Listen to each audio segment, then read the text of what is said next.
Oh, the gorgeous, amazing, wonderful landscape of the UK.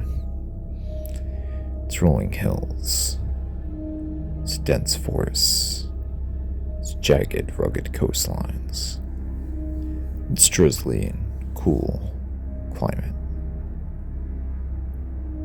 But oh, that fog. My God, that fog. Oh, that sea fog coming off the North Sea and off the Atlantic. It was just incredible, impossible. Sometimes you damn near feel like you could cut through it with a knife. Hell, some nights you feel like you had to get a katana to slice through it. But often I love to vacation in the UK, be it England, Wales, Scotland. I loved Great Britain. Everything about the history, the culture, the people, it was just a very interesting little place. But I really love the history, be it from medieval times, Roman times, all the way back to the old Anglo-Saxon kingdoms and dynasties.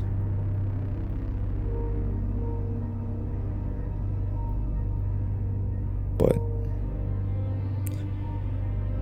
there was always something that was unnerving about the place. I did love the history, but the place was just ancient. But there was something unnerving. Something just below the surface that you couldn't quite put your finger on. Something you couldn't identify, something that you couldn't narrow down or make sense of. Something was off. I could never put my finger on it quite.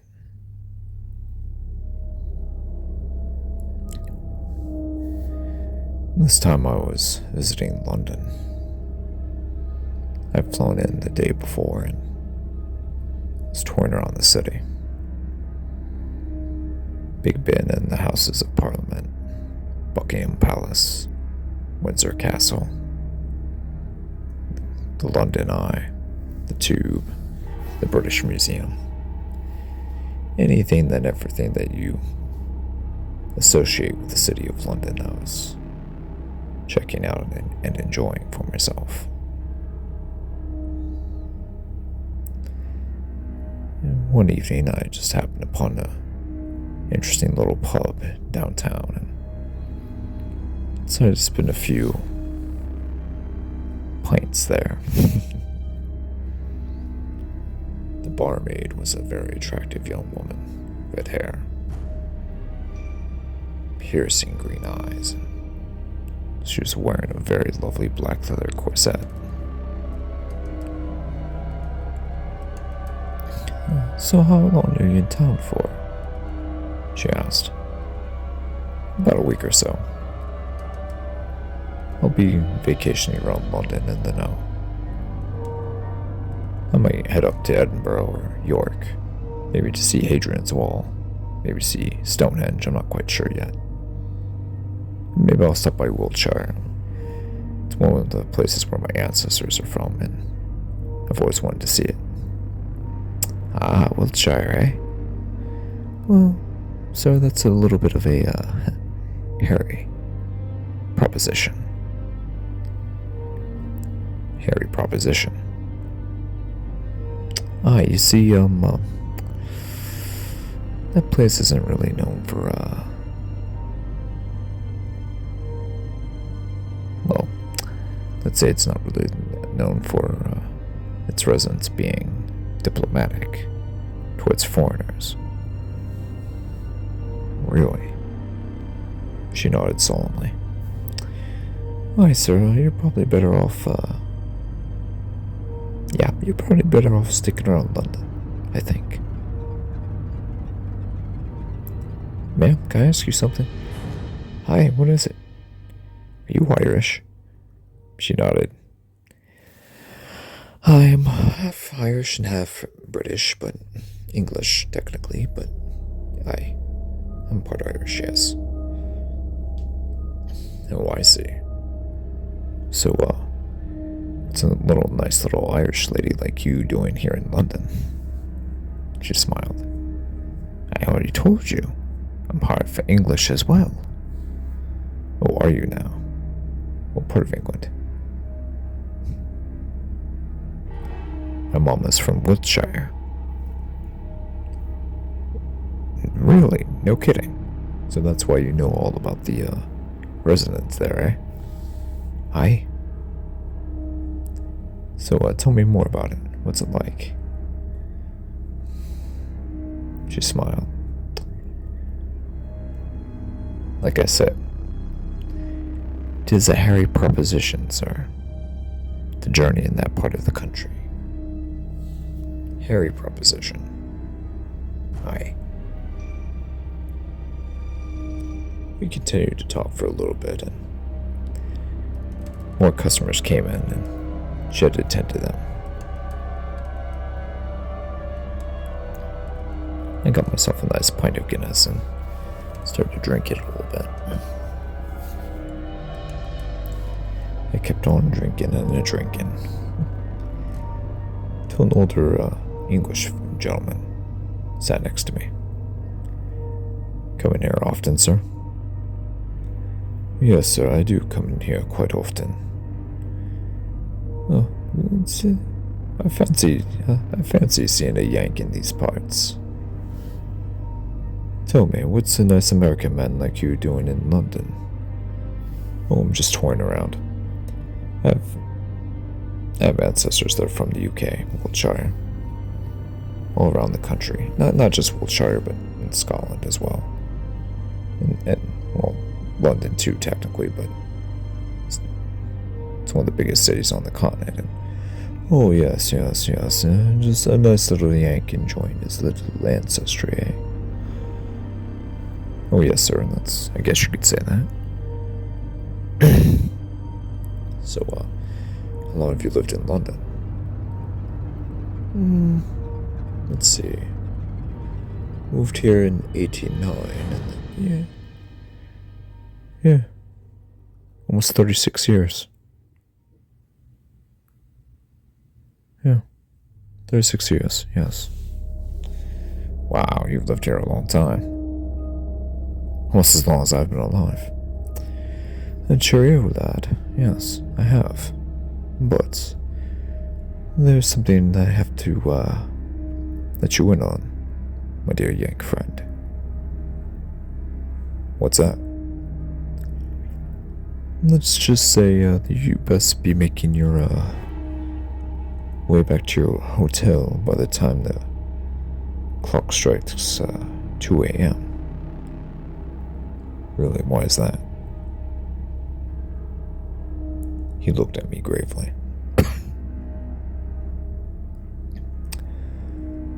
You don't want to find out, my friend.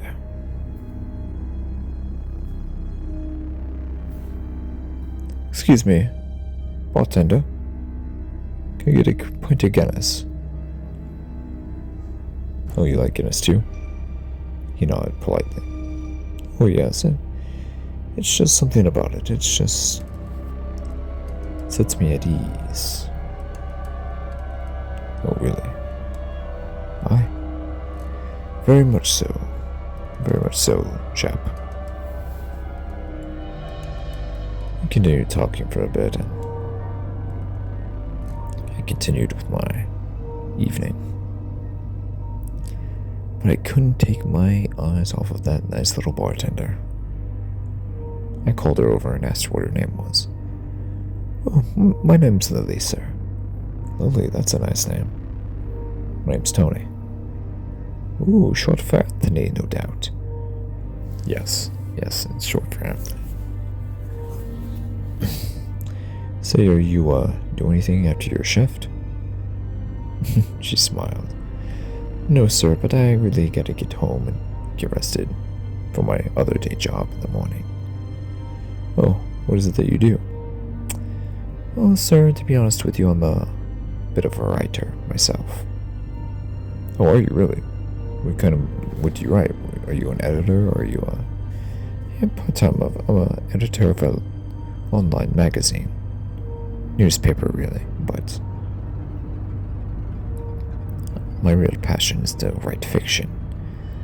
Poetry, short stories, horror, romance, action, adventure, fantasy, you name it. I love writing it. Oh, fancy that, lass. I like to write fiction myself. Poetry, horror, fantasy, science fiction, you name it. Oh, fancy that. We continued talking and we exchanged numbers. Yeah, I'll definitely contact you tomorrow or whenever it's convenient for you. She smiled and winked.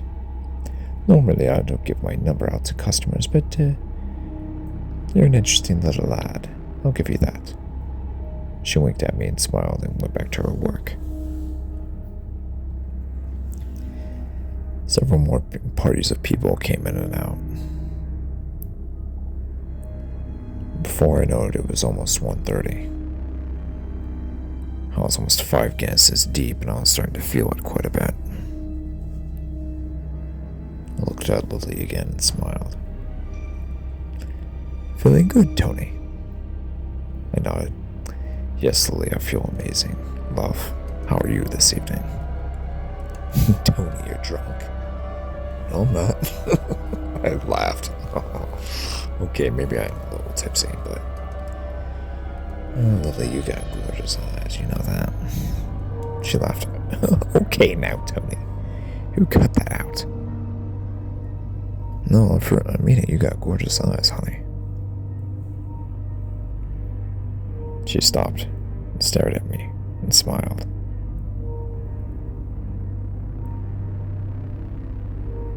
You're something else, you know that? Yes, ma'am, I am.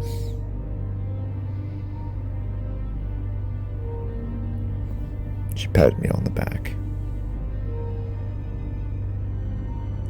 and went back to her work. Before I knew it, it was 2 a.m. Alright, Tony, here's your tab. We're closing down, lad. Aw, Lily, won't you walk me home? No. I gotta get to work in the morning, love. So we stepped outside. I hugged her, walked her to her car, and asked if she can give me a ride, but she was heading on the other side of town, and it was a little too far for her. So I had to walk back to my hotel. I was looking around, and to my surprise, the fog was really thick this evening. Unusually thick, in fact. Alarmingly thick. I remembered what the old English chap said. Get back to your hotel before 2 a.m.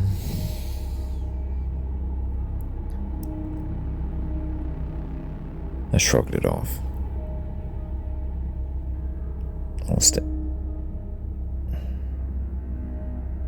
Something was weird. Something was off. There were no cars, there were no taxis, there were no double-decker buses, there were no people walking. Well, granted, it's 2 a.m., but in a metropolis like London, there'd be more activity even at this time of night. It was eerily silent.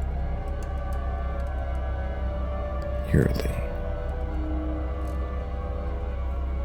I turned around. The hairs on the back of my neck stood up. It was completely silent. fog continued to roll in.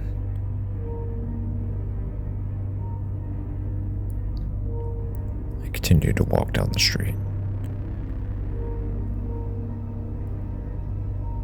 The tense situation was starting to sober me up quite a bit. I was kind of on edge and paranoid. I began to sweat a little bit and breathe a little deeper. Got a little more pep in my step. Started walking faster and faster and faster. And so, I heard a rumble in an alley across the street. A growl. I looked up in the sky and it was a full moon. I looked at the alley. I slowly walked away. The deep rumble, the deep growl echoed again. I looked up at the moon in the sky again. It was full. It was bright and shining through the thick fog. I shook my head. I shook my head a second time. Then I stopped. I shook my head and I rubbed my eyes. I smacked myself a couple times to make sure I was still awake and not dreaming.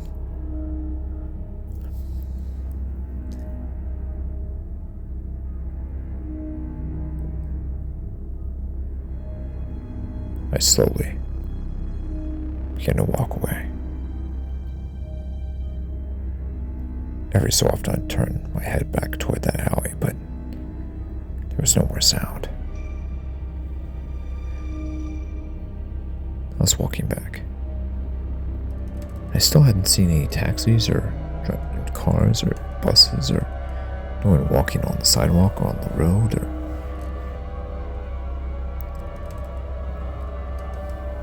I was walking through Piccadilly Circus and there was no one around. The city was a ghost town. I didn't know what to make of it. It was so eerie and weird and desolate and dead. That's the best word for it. The city was dead. I didn't know what to do.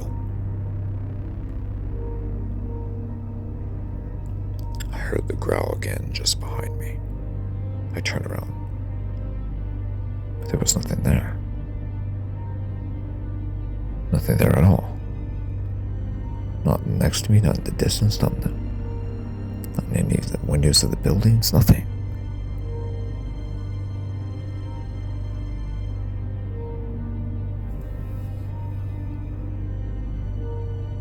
Turned around and I started to walk again. Much quicker this time. Heard the growl again. Just getting closer and closer.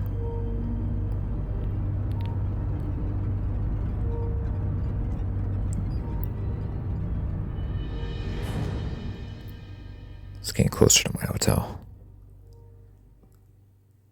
Then I heard a whistle blowing and a scream in the distance.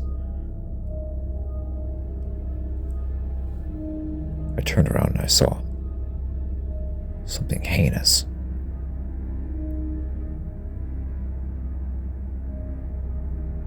It was a Bobby, a police officer. He was in the jaws of something massive. He's being ripped apart by something.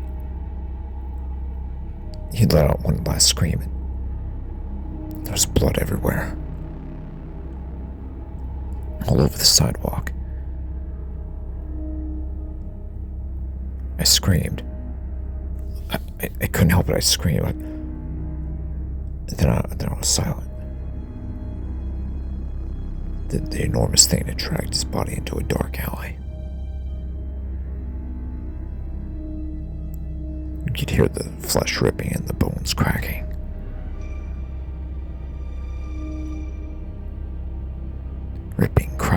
breaking. Then I saw two immense yellow eyes emerging from the dark alleyway, walked straight onto me.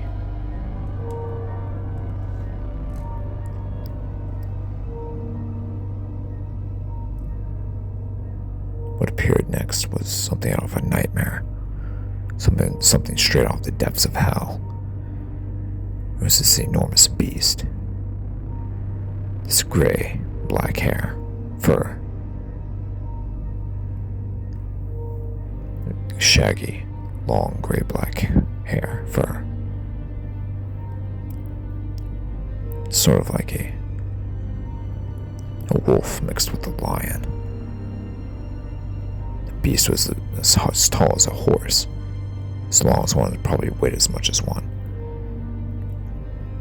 About 6 feet tall at the shoulder. Absolutely immense.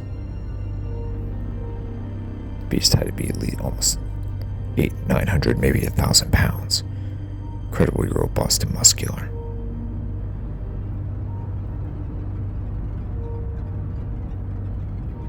It was a wolf beast of some kind. I looked back up at the moon. I looked back up at the creature. Its snout was a little shorter than a normal wolf. It had the pointed ears and it was almost like a mix between a wolf, a lion, and a sheepdog. Shaggy sheepdog. Had a foam mane around its head. Had these terrifying legs and these huge claws on its feet. Had these piercing yellow eyes. It snarled as it came closer to me, as it growled, the blood from its victim still dripping from its mouth on its blood-stained teeth. It roared at me. The sound was so powerful it shook my bones and my ribs. I turned around and I ran. Ran as fast as I could. It let out a blood-curdling yell, a roar, a howl. I ran and I ran.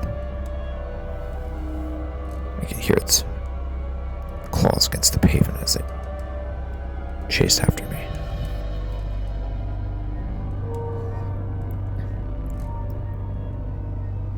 Then I finally made it to my hotel. I looked back and the beast was gone. As I went into the lobby of the hotel, it was normal. There were still people inside, and what the hell? I thought to myself. I nodded at the attendee and he nodded back at me. Went to the elevator and went up to the 5th floor where my room was booked. Then I got my room key, opened the door, and got settled in.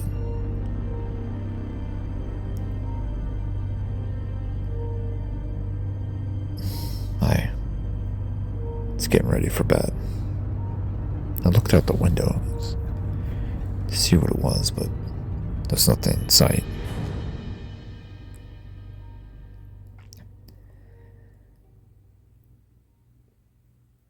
Turned on the TV and hopped into bed.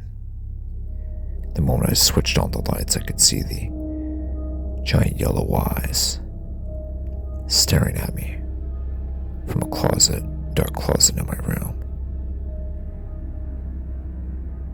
The deep growl rumbled as the enormous beast crept closer and closer to my bed.